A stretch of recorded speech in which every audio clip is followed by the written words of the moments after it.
My name is Nick Brand. I'm the Director of Corporate Programs at the Chicago Council on Global Affairs, and thank you all for joining us this evening.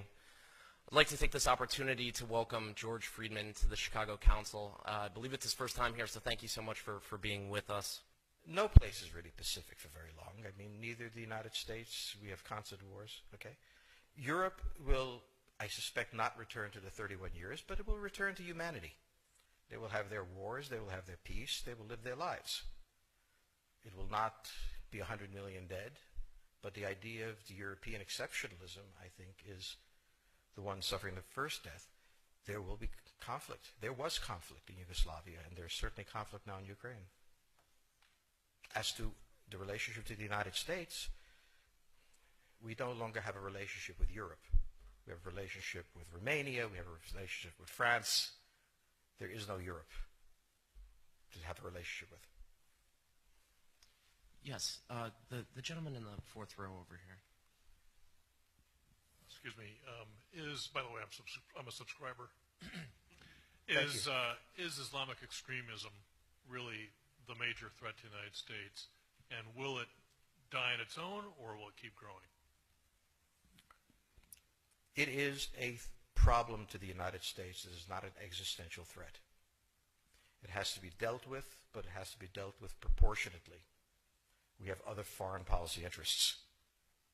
So, the primordial interest of the United States, over which for a century we have fought wars, the First, Second Cold War, has been the relationship between Germany and Russia, because united they are the only force that could threaten us, and to make sure that that doesn't happen. If you're a Ukrainian, is essentially reach out to the only country that will help you, which is the United States.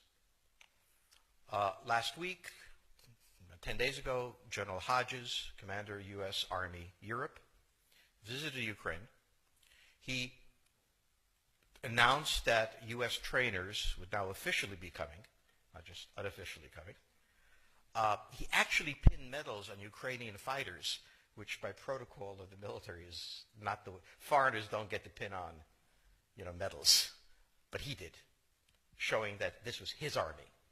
He then left and in the Baltics announced that the United States would be pre-positioning armor, artillery, and other equipment in the Baltics, Poland, Romania, and Bulgaria, which is a very interesting point. So the United States, and now yesterday the United States announced that it would be sending weapons. Tonight, of course, they denied it, but they are. The weapons will go. In all of this, the United States has acted outside the context of NATO. Because NATO has to have a 100% vote. Any one country can veto anything. And the Turks will veto it just for giggles. The point is that the United States is prepared to create a cordon sanitaire around Russia. Russia knows it. Russia believes that the United States intends to break the Russian Federation. I think that, as Peter Lorre put it, we don't want to kill you, we just want to hurt you a little bit.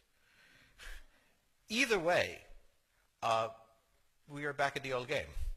And if you go ask a Pole or a Hungarian or a Romanian, they live in a totally different universe from a German.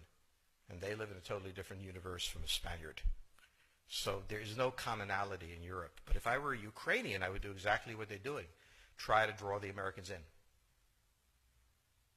All right, next question, please. The United States has a fundamental interest. It controls all the oceans of the world. No power has ever done that. Because of that, we get to invade people and they don't get to invade us. It's a very nice thing. Maintaining control of the sea and control of space is the foundation of our power. The best way to defeat an enemy fleet is to not let it be built. The way the British managed to make certain that no European power could build a fleet was to make sure the Europeans were at each other's throats. The policy that I would recommend is the one that Ronald Reagan adopted toward Iran and Iraq. He funded both sides so they would fight each other and not fight us. This was cynical. It was certainly not moral. It worked.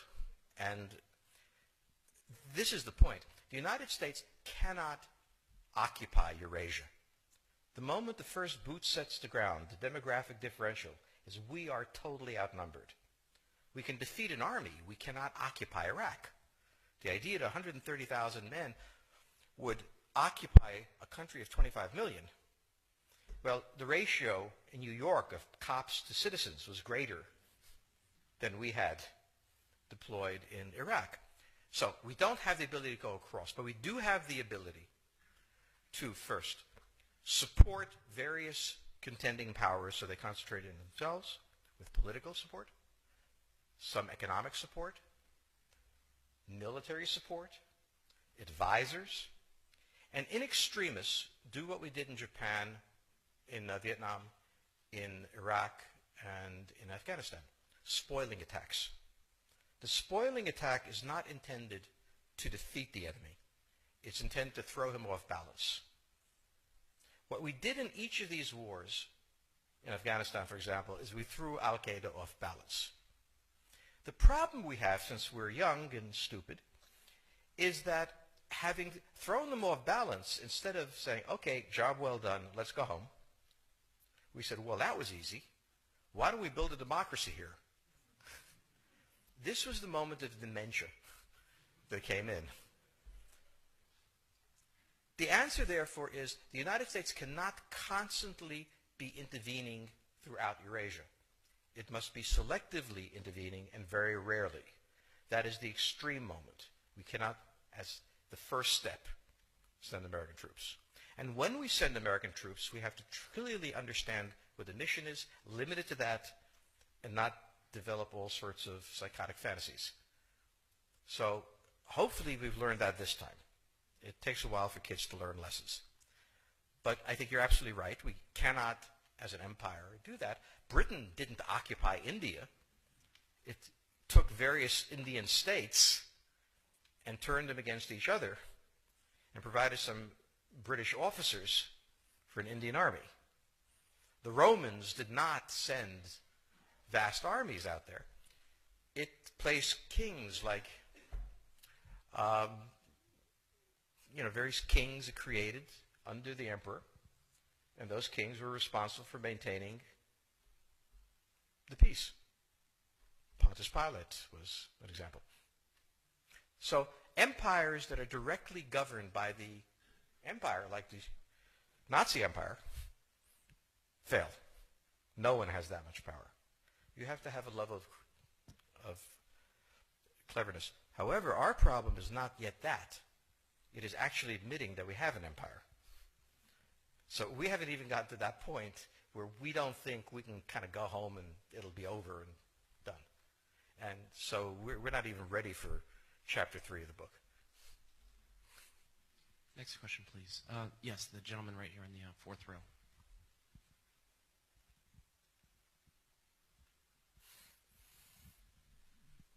So I infer from your comments that the euro as the currency will not survive. The question on the table for the Russians is, will they retain a buffer zone that's at least neutral? Or will the West penetrate so far into Ukraine that they're 70 miles away from Stalingrad and 300 miles away from Moscow? For Russia, the status of Ukraine is an existential threat. And the Russians cannot let go. For the United States, in the event that Russia holds onto the Ukraine, where will it stop?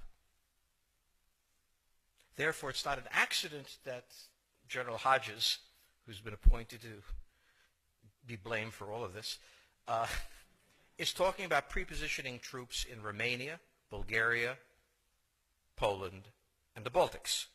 This is the intermarium, from the Black Sea to the Baltic, that Pilsudski dreamt of. This is the solution for the United States.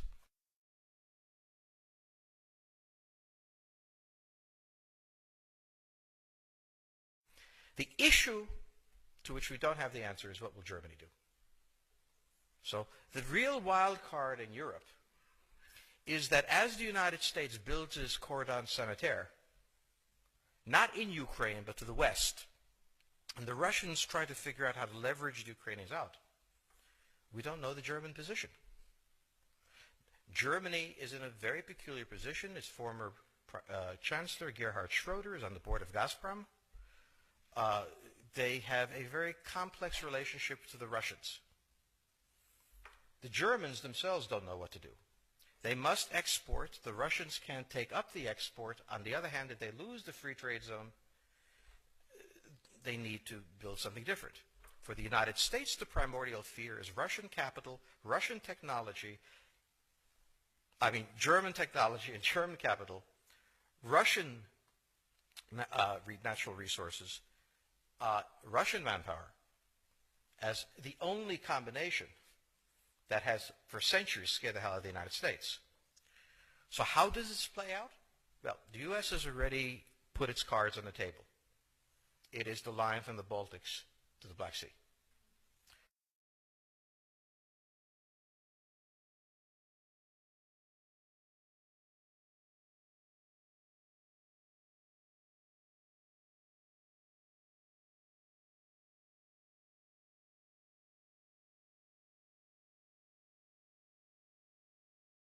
For the Russians, their cards have always been on the table.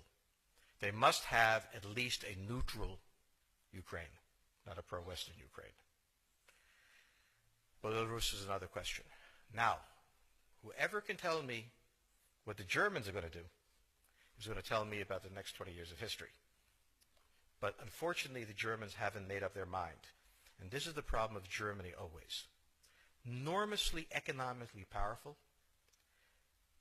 geopolitically very fragile, and never quite knowing how to reconcile the two.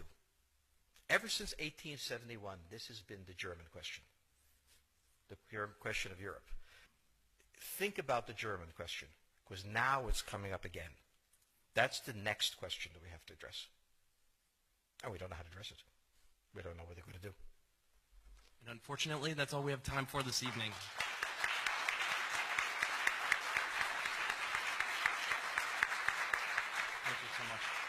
Thank you so much, George Friedman. He'll be signing copies of his book in the rear of the room. Thank you as well to the Chicago Club for co-sponsoring this evening. Good night.